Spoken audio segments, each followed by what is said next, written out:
Shakespeare, The Taming of the Shrew. This is a full book summary, and right now I'll just tell you all about it. So the play starts off with this guy named Lucentio, and Lucentio and his little servant Tranio is all like, alright, we're in town, what are we gonna do? I really want a girlfriend, so. That's when they witness this little conversation. So there's this guy named Battista Minola, and he's talking with these two older dudes. Their names are Hortensio and Gremio. And they're all like, we really want your daughter, Bianca. And he's all like, oh, yeah, stop first. Bianca can only be married once. This little shrew here, Catherine, has been married too. Carter? Carter, I would rather do. Google up what that means. Well then, I guess you can just go find tutors for her. I mean, she does love art while Kate is finding a wife. No one wants to marry her, I guess. Especially not Kate. So in the end, of course, Lucentio becomes attracted to Bianca. However, he really needs a new disguise. For some reason. So he does his disguise by telling his little servant, Tranio, to disguise like him. So just to make sure this doesn't become confusing, I'm just gonna put a little mustache on Tranio. And Tranio's like, so I'm you? Yeah, you're me. What are you gonna be? I'm gonna call myself Cambio. Very original, sir. Thank you. Hey, I'm your tutor. Oh, nice, thanks. Right, fine, that's not what happened. Okay, this is what actually happened. Tranio comes in to Mr. Baptista, and he's like, I have a little tutor for your daughter. Oh, really? Who is it? It's this man over here. His name's Cambio. Oh, okay, thanks. What do you teach? Latin. Perfect. And so in the end, this is practically what kind of happens.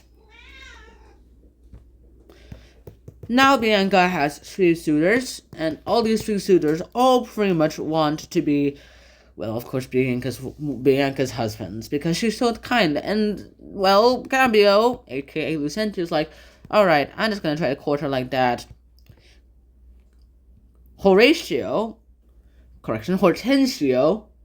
decides, alright, you know what, I'm just gonna, oh yeah, you know what, okay, so, you see, Gremio, we need to find a suitor for Catherine first. Or else, Bianca, that will never happen. Well, that's kind of true. Let's do this. The first one to get Catherine a husband will have Bianca's hand in marriage. Sounds great. Hey, you know, I have this friend, Petruchio. Yeah, I'm right here. You wanna be a husband to a rich old lady? Rich old lady? Oh, I don't care if she's as old as Satan. Sure.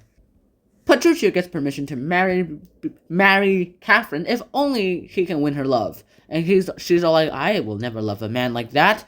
And he's like, oh, thank you, because he decides the opposite day and treats everything she says as a compliment. Here we go. Hey, Baptista, yeah? We're gonna get married in a week. What? It's a match. Alright, you guys better be married in a week. Thank you, bye-bye. With this news, all the suitors for Bianca, all their, well, suiting power goes from 1 all the way to 11. Everyone's like, alright, let's go do a bidding war. And then Gremio's like, wait a second, I can't afford that. I am out. Baptista's like, who can give me the best bid? I can give you all of the gold, all my riches, everything in the entire world. I can give you a bunch of ships, a bunch of houses, a bunch of wealth that can fit on Mount Everest. Oh. Let's go with Lucentio. Hooray! No more chance of winning over Bianca, I guess. Next thing that happens is a bunch of shenanigans. Petruchio decides that he's going to go ahead and tame Katerina, Kate, depends on who you're asking. And so in the end, this is all it kind of works out with. We end up with, well, Petruchio taming Catherine in a very psychological way. She basically brainwashes her into thinking sun equals moon, sun equals moon. Old man there, who's actually Lucentio's father, equals old woman. She's old woman. She's actually an old man. Alright, you're ready. Let's go home. Let's go meet your father again now that we're married. Alright. And then after a bunch of identity shenanigans that I cannot afford to talk about in this short little amount of time happens, which basically means all the disguises are all revealed. They finally have a little proper wedding feast. So the 3 husbands the 3 newlywed husbands all decide that they should have a little bet. Whoever has the most obedient wife gets the most money. Yes, I agree to it, they all say, because they are pretty sure Petruchio, who's the one who said the bet, will lose. And so they order their wives to go to another. They get their wives arguing, and then they get them to another room, and they're like, "All right, come to me." They each ask them to come to them, but then only Kate comes back, and she's all like, yeah, what do you want with me?" And everyone's shocked and surprised because Kate, she's the one who came back. Aha, I get all the money. Thanks, Kate. Anyways, get all the wives back here. So now with all the wives back here, Petruchio's all like, "All right, Kate, show your hat onto the ground." She promptly does so. Everyone is shocked, and they are all in disbelief. Then he orders Kate to teach them a lesson, and Kate goes on into a little speech about what the role of feminists, the role of the female in the house, that they should be submissive to their males, which does not seem like Kate, even though she's brainwashed.